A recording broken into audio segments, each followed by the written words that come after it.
Waalaikumsalam warahmatullahi wabarakatuh. Apa kabar anak-anak ibu semuanya? Alhamdulillah sehat, Bu. Alhamdulillah semuanya sehat ya. Ya, Bu. Nah, sebelum kita memulai pembelajaran pada pagi hari ini, alangkah baiknya kita berdoa kepada Allah Subhanahu wa Ta'ala. Semuanya duduk dengan rapi dan berdoa dengan khusyuk. Berdoa dimulai. Berdoa selesai. Nah, sekarang ibu akan cek kehadiran anak-anak ibu semuanya. Apakah semuanya hadir pada pagi hari ini? Alhamdulillah hadir semua, Bu. Alhamdulillah, semuanya 26 orang hadir semua ya? Ya, Bu. Nah, pada pembelajaran kita pada pagi hari ini, mata pelajaran kita adalah Al-Quran Hadis. Nah, sekarang ibu mau tanya, siapa yang sudah bisa membaca Al-Quran? Saya, Bu. Alhamdulillah. Bagi yang sudah bisa membaca Al-Quran, sebaiknya membaca Al-Quran lebih diperlancar lagi, diulang-ulang lagi, dan dihafal. Dan bagi yang belum bisa membaca Al-Quran atau terbata-bata dalam membaca Al-Qurannya, jangan berkecil hati. Di sini kita akan belajar bersama-sama. Karena pada mata pelajaran Al-Quran Hadis, untuk kedepannya kita akan membaca Al-Quran dan hadis tersebut. Nah, sekarang ibu akan memberikan tujuan dari pembelajaran kita, yaitu yang pertama, yaitu pengertian dan fungsi Al-Quran dan hadis. Yang kedua yaitu cara memfungsikan Al-Quran dan hadis. Dan yang ketiga, menerapkan fungsi Al-Quran dan hadis di dalam kehidupan anak-anak ibu semuanya.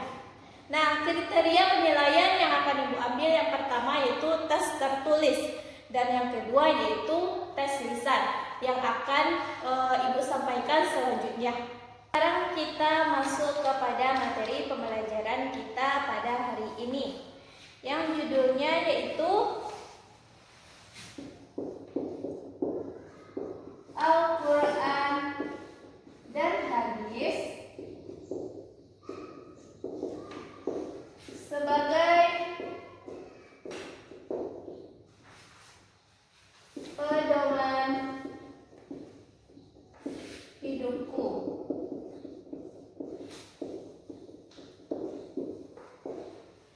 Nah, yang pertama yaitu pengertian dan fungsi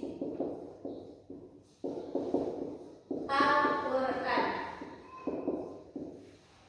Yang kedua yaitu pengertian dan fungsi hadis. Nah, sekarang ibu mau tanya, siapa yang tahu apa itu pengertian dari Al-Quran? Saya, Bu. Nah, yaitu Al-Quran adalah kalam Allah. Nah, betul. Secara bahasa, Al-Quran adalah bacaan atau sesuatu yang dibaca secara berulang-ulang. Jadi, secara bahasa Al-Quran adalah bacaan atau sesuatu yang dibaca secara berulang-ulang. Nah, secara istilah itu kalam Allah.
Jadi pengertian Al-Quran secara istilah yaitu kalam Allah Subhanahu wa ta'ala yang diberikan atau dimukjizatkan kepada Nabi Muhammad SAW yang ditulis di dalam mushaf dan diriwayatkan secara mutawatir dan beribadah dalam membacanya. Jadi mutawatir itu apa? Secara berangsur-angsur, Bu. Nah, betul. Selanjutnya Ibu akan menyebutkan beberapa nama lain dari Al-Quran. Yang pertama yaitu Al-Quran. Yang kedua Alkitab. Yang ketiga Nur. Selanjutnya Asy-Syifa. Selanjutnya Ar-Rahmat. Nah, Alkitab artinya tertulis. An-Nur artinya cahaya. Asy-Syifa artinya adalah obat. Dan yang selanjutnya Ar-Rahman berarti rahmat. Selanjutnya Ibu akan menjelaskan fungsi dari Al-Quran. Yang pertama yaitu Al-Quran merupakan mukjizat yang diberikan kepada Nabi Muhammad SAW, yang merupakan mukjizat terbesar yang diberikan kepada Nabi Muhammad. Yang kedua yaitu sebagai pedoman hidup bagi manusia, sebagaimana Allah berfirman dalam Quran surat Al-Baqarah ayat 2 yang berbunyi Bismillahirrahmanirrahim. Dzalikal kitabu la raiba fih hudal lil muttaqin. Yang mana hudal lil muttaqin artinya petunjuk bagi orang-orang yang bertakwa. Nah, fungsi Al-Quran yang ketiga yaitu pembenar dari kitab-kitab sebelumnya. Nah, sekarang Ibu mau tanya apa kitab-kitab sebelum Al-Quran?